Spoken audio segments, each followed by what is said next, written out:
오늘 설교의 제목은 예수 그리스도의 종, 바울입니다. 오늘 본문은 로마서 1장 1절입니다.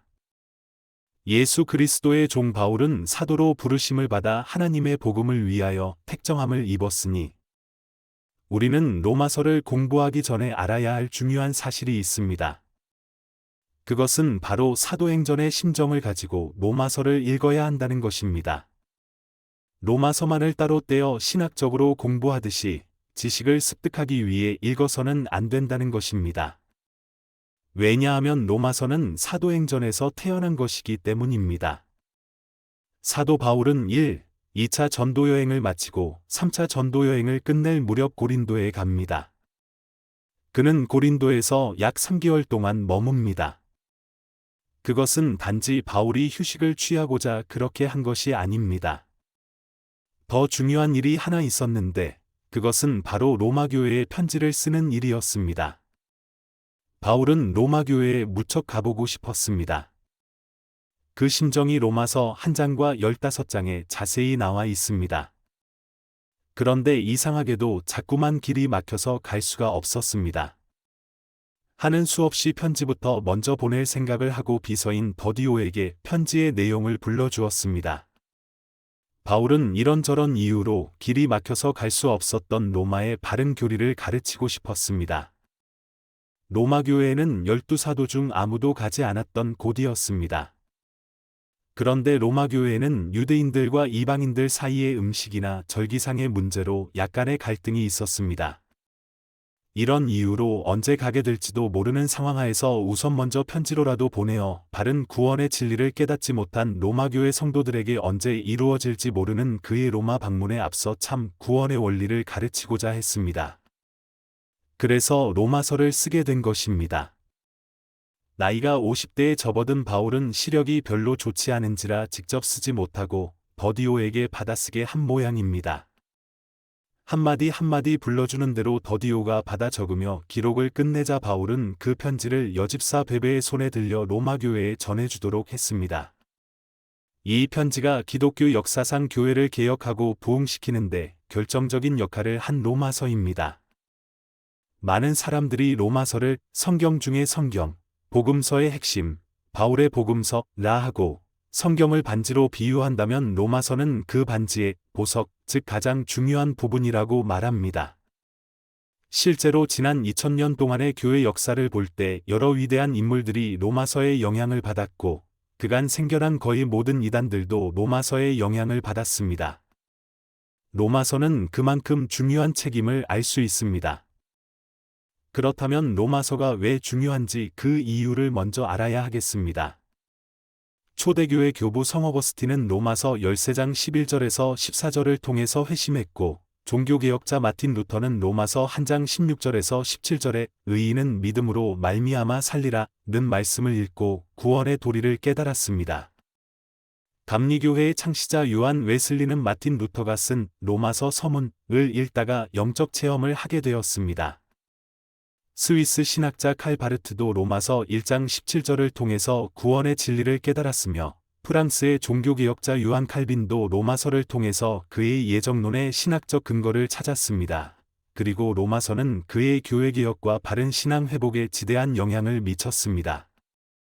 사도 바울은 총 13편의 서신을 기록했는데 로마서를 제외한 나머지 서신들은 자신이 세운 교회에 보낸 편지이거나 디모데서처럼 자신의 제자에게 보낸 편지입니다.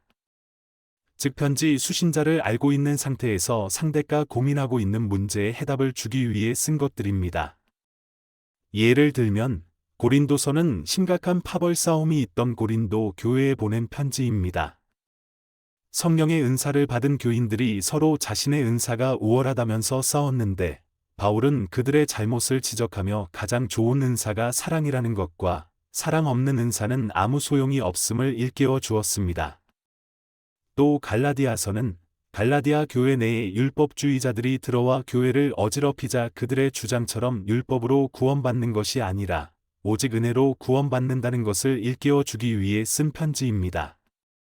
디모데서는 바울이 제자 디모데에게 목회에 관한 가르침을 전해 주기 위해 쓴 것입니다.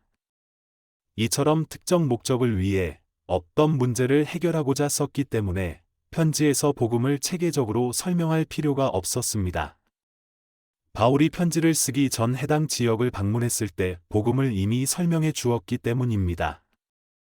그러나 로마서의 경우 바울은 로마서를 기록할 때까지 로마에 한 번도 가본 적이 없었습니다. 로마에는 이미 자생적인 그리스도인들이 있었습니다. 그곳에 이미 교회가 세워져 있었던 것입니다. 그 교회는 아직 사도들에 의해 양육되지 못한 교회였습니다. 바울이 로마 교회에 편지를 보내게 된 것은 그 교회에 약간의 갈등이 있음을 들었기 때문입니다.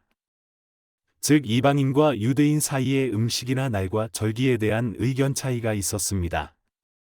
믿음이 강한 자와 믿음이 약한 자 사이에 율법을 지키냐 마냐에 대한 갈등이 있었던 것으로 보입니다. 그래서 바울은 그들에게 구원과 복음이 무엇인지, 예수 그리스도가 누구신지 설명하는 것이 필요하다고 느꼈을 것입니다. 따라서 아직 제대로 된 구원과 복음의 논리에 대해 제대로 듣지 못했던 로마 교인들에게 이 로마서를 써서 보낼 필요성을 느꼈을 것입니다. 로마서는 구원과 복음을 가장 체계적이고 신학적이고 신앙적으로 서술한 편지입니다. 로마서를 단순히 편지라고 말하기 이전에 사람들은 로마서를 구원의 복음에 관한 완벽한 논문이라고 말합니다. 로마서를 보면 구원이 무엇인지, 복음이 무엇인지 온전히 이해할 수 있다는 의미입니다. 어떤 이들은 로마서가 없다면 예수님의 행적을 기록한 사복음서를 온전히 이해하기 힘들 것이라고도 합니다. 이와 같은 로마서를 우리가 함께 공부하는 동안 모두가 로마서의 가르침을 자신의 심령에 새길 수 있기를 간절히 바랍니다. 자, 이제 본문 말씀을 드리겠습니다. 첫 번째 제목은 예수는 그리스도이시다 입니다. 이것이 기독교의 기본 진리라는 것입니다. 로마서 1장 1절은 이렇게 말하고 있습니다. 예수 그리스도의 종 바울은 사도로 부르심을 받아 하나님의 복음을 위하여 택정함을 입었으니 1장 1절을 보면 예수 그리스도라는 표현이 나옵니다. 이는 예수님의 공식적인 칭호로서 예수님을 메시아로 인정하는 초대교회 성도들의 신앙의 반영이라고 볼 수 있습니다. 여기서 예수는 한 인간으로서의 그분의 인성에 대한 명칭이며 여호와는 구원이시다를 뜻하는 구약의 여호수아의 헬라어 표현입니다. 반면에 그리스도는 히브리어의 메시아와 동일하게 기름 부음을 받은 자라는 의미로 그분의 신성을 표시합니다. 구약 시대에는 제사장과 왕과 선지자가 기름 부음을 받았습니다. 이는 기름 부음 받은 자와 하나님 사이의 신성한 관계가 성립된다는 사실과 슥사, 이 직위에 임명된 자에게 성령이 임한 것을 상징합니다. 따라서 메시아 혹은 그리스도라는 명칭은 제사장과 왕과 선지자의 직분을 포괄하며 하나님과 인간 사이를 중보하는 구원자로서의 사역을 수행하고 이를 위해 성령 충만함을 받은 자를 가리킬 때 쓰입니다. 초대교회 성도들이 이러한 두 명칭을 붙여서 함께 사용한 것은 인간 예수를 그리스도로 인정하였음을 명백히 증명합니다. 그러나 안타깝게도 유대인들은 그렇게 하지 못했습니다. 그들은 메시아에 대한 그릇된 이해로 말미암아 진정한 메시아이신 예수님을 알아보지 못하였습니다. 유대인들은 메시아가 자기 민족만을 위한 존재로서 이방의 악한 세력에서 자신들을 구출하여 줄 뿐만 아니라 자기 민족을 이 지상나라에서 영원한 지배자 민족으로 만들어 줄 것으로 오해하였던 것입니다. 즉 인본주의적이고 현세적이며 정치적인 메시아를 기다려왔다는 말입니다.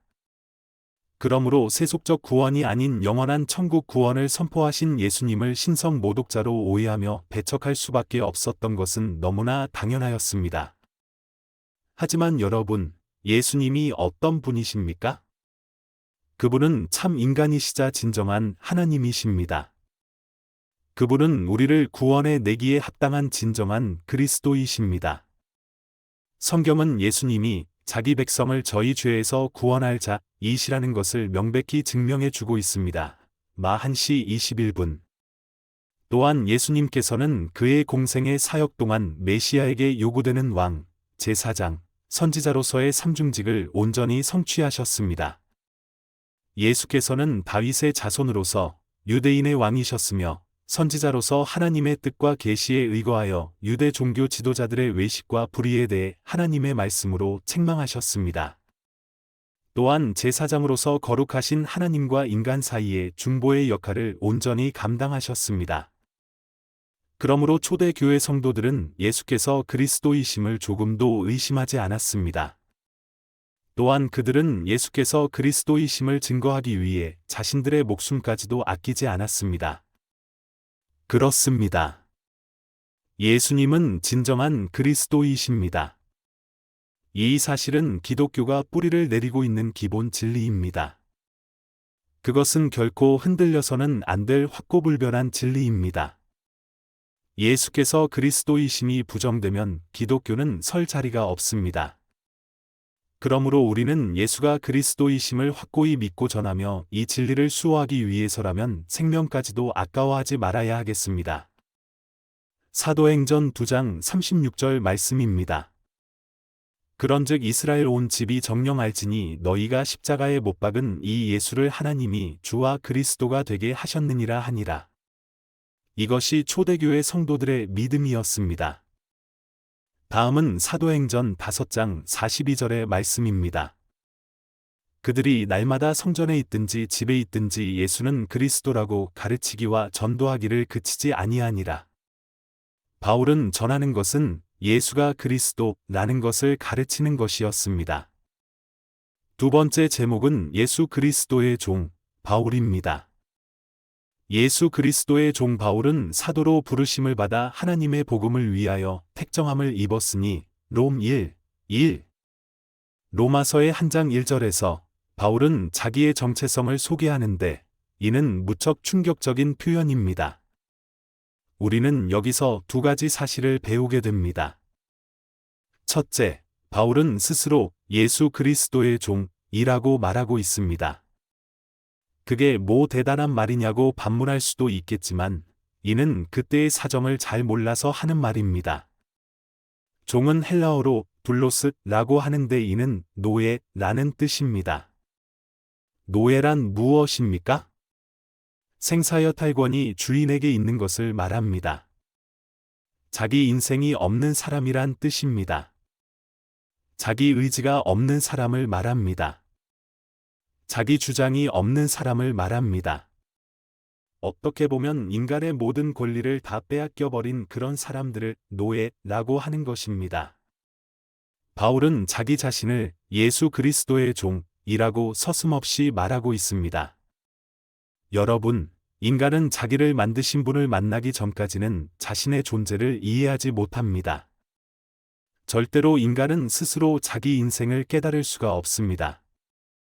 바울은 다메섹 도상에서 예수님을 만난 후 인생이 완전히 달라졌습니다. 그는 나는 그리스도의 종이다 라고 선언합니다. 즉 자신의 소속은 이제 예수 그리스도라는 것입니다. 여러분, 과거 바울은 어디에 소속되어 있었습니까? 유대교의 소속이었습니다. 율법의 아들로 율법에 속했습니다. 학문적으로는 가말리엘에 속했고 유대 종파로는 바리새파에 속했습니다. 시민권으로는 로마에 소속되어 있었습니다. 또한 영적으로 말하면 불순종의 아들들 가운데 역사하는 영에 소속되어 있었습니다. 그런데 지금은 어떻다는 것입니까? 아니라는 것입니다. 자신은 이제 완전히 그리스도 예수의 사람이요 로마에 있는 모든 성도들 역시 자신을 그렇게 보아야만 한다는 것입니다. 그것을 먼저 확실히 해두지 않으면 자신의 편지를 이해할 수 없다는 것입니다. 자신의 말이나 행동을 이해할 수 없다는 것입니다. 그러면 이러한 그리스도 예수에 대한 소속 변경의 표방은 사도 바울만의 몫입니까? 아닙니다. 여러분, 로마서 한 장 6절을 보시기 바랍니다. 너희도 그들 중에서 예수 그리스도의 것으로 부르심을 받은 자니라. 거기에서 사도 바울은 로마 성도들의 소속이 예수 그리스도에게로 변경되었음을 분명히 밝히고 있습니다. 따라서 로마 교회의 성도들도 자신들의 소속이 바뀌었음을 모든 이들에게 알려야 했습니다. 아니, 로마교회 성도들만이 아닙니다. 오늘의 저와 여러분도 마찬가지입니다. 정말로 예수 그리스도의 은혜로 구속을 받았다는 것을 인정한다면 과거의 내가 아닌 예수 그리스도로 말미암아 인생관과 가치관이 전면 바뀐 자신을 사람들 앞에 표방해야 합니다. 과거의 나는 죽고 내 안에 그리스도만이 살아 계시다는 것을 사람들 앞에 고백해야 합니다. 사람들의 뇌리에 깊이 인식될 때까지 그것을 밝히고 또 밝혀야 합니다. 그것이 바로 성도의 의무입니다. 자신의 소속이 세상에서 하늘로 사단에게서 예수 그리스도로 바뀌었음에도 불구하고 그것을 세상에 밝히지 못하는 것은 세상의 핍박을 두려워하기 때문이거나 그리스도인다운 삶을 살지 못하기 때문입니다. 그러므로 여러분은 자신의 소속을 분명하게 밝힐 수 있도록 참된 그리스도인다운 삶을 사시기 바랍니다. 또한 예수 그리스도의 종 바울이라는 표현을 통해 바울이 가장 나타내고 싶었던 것이 무엇이겠습니까? 바로 자신이 그리스도의 종이 되고 결과적으로 죄와 사망의 종 노릇에서 생명과 은혜의 종 노릇 하게 된 것은 자신의 의지와 전혀 무관하게 오직 예수님의 주권적 은혜에 의한 것이라는 고백입니다. 그렇습니다. 여러분, 그때 사도 바울은 예수가 누구인지 몰랐습니다. 예수님에게 생명이 있다는 사실도 몰랐습니다. 예수님의 소유가 되어야 영원한 생명을 얻는다는 사실도 몰랐습니다. 아니, 자신이 영원한 멸망을 향해 다름박질하고 있었다는 사실조차 몰랐습니다. 정말이지 몰랐습니다. 그런데 우리 예수님이 어떻게 하셨습니까? 사도 바울에게 성큼성큼 다가오셔서 그를 구원하셨습니다. 또 인류를 향해 다가오셨습니다. 저와 여러분을 위해 이 세상에 오셨습니다. 그리고 십자가에서 우리를 위해 당신의 피를 값으로 지불하셨습니다. 생각해 보십시오. 어떻게 일개 피조물에 불과할 뿐인 죄 많은 저와 여러분의 피값이 하나님의 독생하신 아들이시며 죄와 허물이 없으신 예수님의 피값과 같을 수 있겠습니까? 그런데 예수님은 조금도 주저하지 않으셨습니다. 망설임이 없으셨습니다. 그리고 십자가 위에서 피 한 방울도 아낌없이 다 지불하셨습니다. 여러분, 이 얼마나 감격스러운 사실입니까? 이 얼마나 우리의 가슴을 부르르 떨게 하는 은혜입니까? 예수 그리스도의 종 바울이라는 표현은 바로 이 구원의 은혜와 감격을 담고 있는 표현입니다. 예수님의 절대 주권적인 은혜가 있기에 오늘의 자신이 있다는 바울의 피맺힌 감사와 감격의 표현입니다. 이것을 바로 아시고 이 표현을 통해 이 은혜와 감격을 다시 한번 맛보는 여러분이 되시기를 바랍니다. 바울은 갈라디아서 5장 21절에서 그리스도께서 우리를 자유롭게 하려고 자유를 주셨으니 그러므로 굳건하게 서서 다시는 종의 멍에를 매지 말라고 말했습니다. 그런데 본문 말씀을 보면 바울은 스스로 그리스도의 종이다 라고 말한 것입니다. 이것은 엄청난 선언이며 충격적인 자기이해입니다. 이렇게 말할 수 있는 사람은 바울처럼 살 수 있을 것입니다. 그러나 아무리 큰 은혜를 입어도 은혜를 갚겠다고 말하지 종이 되겠다고 말하지는 않습니다. 그러므로 바울의 선언은 참으로 하기 어려운 말입니다. 둘째, 자신의 이름을 바울이라고 불렀습니다. 바울은 헬라어로는 파울로스입니다. 바울의 본래 이름은 사울 즉 사울로스입니다. 사울은 베냐민 지파 출신입니다. 베냐민 지파는 이스라엘 초대 왕인 사울 왕을 배출한 지파로 유명합니다. 사울이라는 이름의 뜻은 요구하다입니다. 요구는 채워지면 또 다른 요구를 낳기 때문에 만족이 있을 수 없습니다. 사울 왕도 왕위에 앉았음에도 만족하지 못하고 권력의 노예가 되어 비참하게 망했습니다. 우리가 생각하기에 사울 왕은 선정을 펴지 못하고 하나님 앞에서 비참하게 죽었으니 누구에게도 자랑거리가 될 수 없다고 볼 수 있습니다. 그러나 그렇지 않습니다. 로마서가 기록될 당시는 사울 왕이 이스라엘의 초대 왕을 지낸 지 1000년이 지난 때였습니다. 베냐민 지파 사람들은 자신들이 이스라엘 최초의 왕을 낸 지파의 후예라는 자부심이 있었습니다. 그래서 바울의 아버지도 바울을 낳고서 그 이름을 사울이라고 지었습니다. 베냐민 지파의 전통을 따라 초대왕 사울과 같은 걸출한 인물이 되라는 뜻을 이름에 담은 것입니다.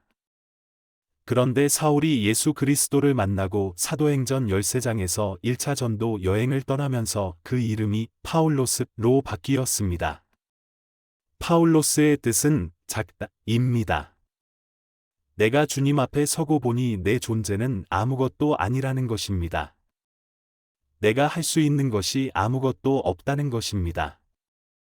파울로스라는 단어는 동사 파오에서 파생되었는데 포기하다 라는 뜻입니다. 무엇을 포기한다는 것입니까? 나 자신을 포기한다는 것입니다. 나 자신의 고집과 아집과 이기심과 교만함과 시기와 질투심 등등 모든 것을 포기한다는 것입니다. 내 안에 나는 없고 오직 무엇으로 채운다는 것입니까? 네, 오직 예수님만으로 채운다는 뜻인 것입니다. 주님을 만난 사울이 자신만을 위해 살던 삶을 철저하게 포기하였습니다. 바울이 고백하기를 자신이 난 지 8일 만에 할례를 받은 것, 베냐민 지파인 것, 히브리인 중에 히브리인인 것, 율법으로는 바리새인인 것, 이 모든 것을 배설물로 여겼다고 했습니다. 살아오면서 그 모든 것을 자신을 위해 가지고 있었는데 주님을 위한 삶을 살고자 하니 필요 없게 되었다는 것입니다. 자신을 위한 삶을 포기하고 주님을 위해 살고자 스스로 작은 사람이 된 것입니다. 그러므로 나는 바울이다 라는 말은 그리스도 앞에서 작은 존재라고 스스로를 고백하는 것입니다. 오늘 말씀드릴 세 번째 제목은 하나님의 사도로 부르심을 받은 바울입니다. 로마서 1장 1절은 예수 그리스도의 종 바울은 사도로 부르심을 받아 하나님의 복음을 위하여 택정함을 입었으니 라고 말하고 있습니다. 바울은 자신이 사도로 부르심을 받았다고 하였습니다. 사도는 헬라어로 아포스톨로스이며 보내다라는 의미의 동사 아포스텔로에서 유래합니다. 즉 사도란 보냄을 받은 사람인데 그 목적이 무엇이었습니까? 1절 하반절이 하나님의 복음을 위하여 택정함을 입었다고 밝히고 있습니다. 과거에 그는 사도이기는커녕 회방자여, 핍박자여, 폭행자에 지나지 않았습니다. 디모데전서 1장 12절에서 13절 말씀입니다. 나를 능하게 하신 그리스도 예수 우리 주께 내가 감사함은 나를 충성되이 여겨 내게 직분을 맡기심이니 내가 전에는 회방자요 핍박자요 폭행자이었으나 도리어 긍휼을 입은 것은 내가 믿지 아니할 때에 알지 못하고 행하였습니다.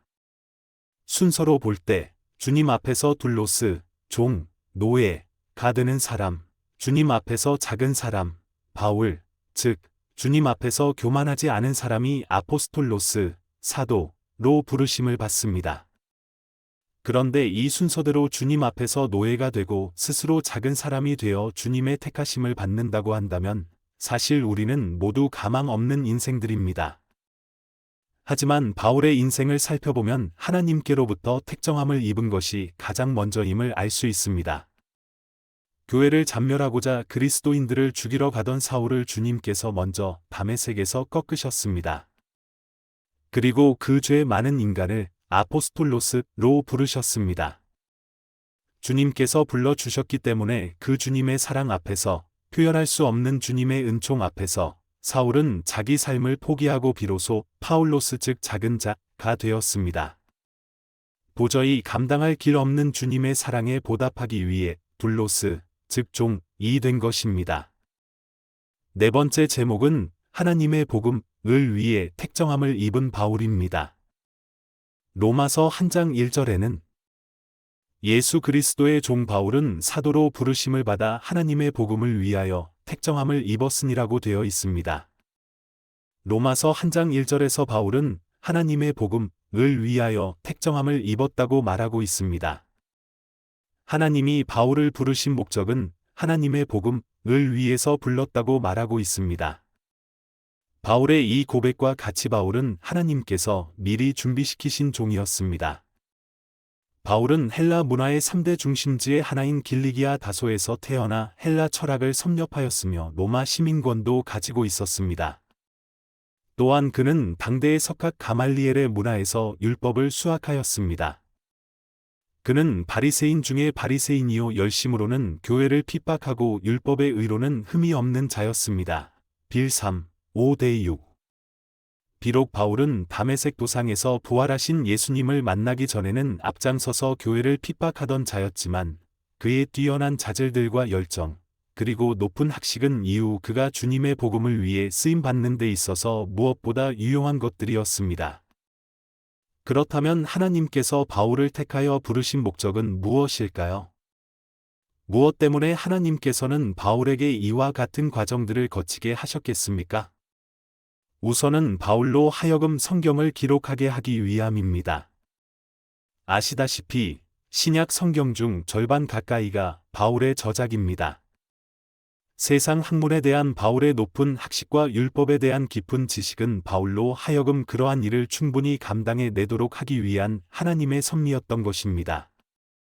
다음으로는 바울을 이방인의 사도로 세우셔서 유대인의 벽을 뚫고 이방인에게도 복음을 전하게 하기 위해서였습니다.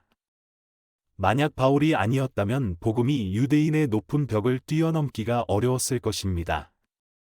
이를 위해 하나님께서는 바울로 하여금 유대인이자 열심 있는 바리새인으로, 또한 당시 시대적 배경에 따라 로마 시민권도 소유한 자로 준비시키신 것입니다. 로마서 1장 14절에서 15절 말씀을 보도록 하겠습니다. 헬라인이나 야만인이나 지혜 있는 자나 어리석은 자에게 다 내가 빚진 자라. 그러므로 나는 할 수 있는 대로 로마에 있는 너희에게도 복음 전하기를 원하노라. 로마서 1장의 이 말씀 때문에 바울은 사도로 부르심을 받은 것입니다. 로마서 1장 16절 말씀을 보십시오.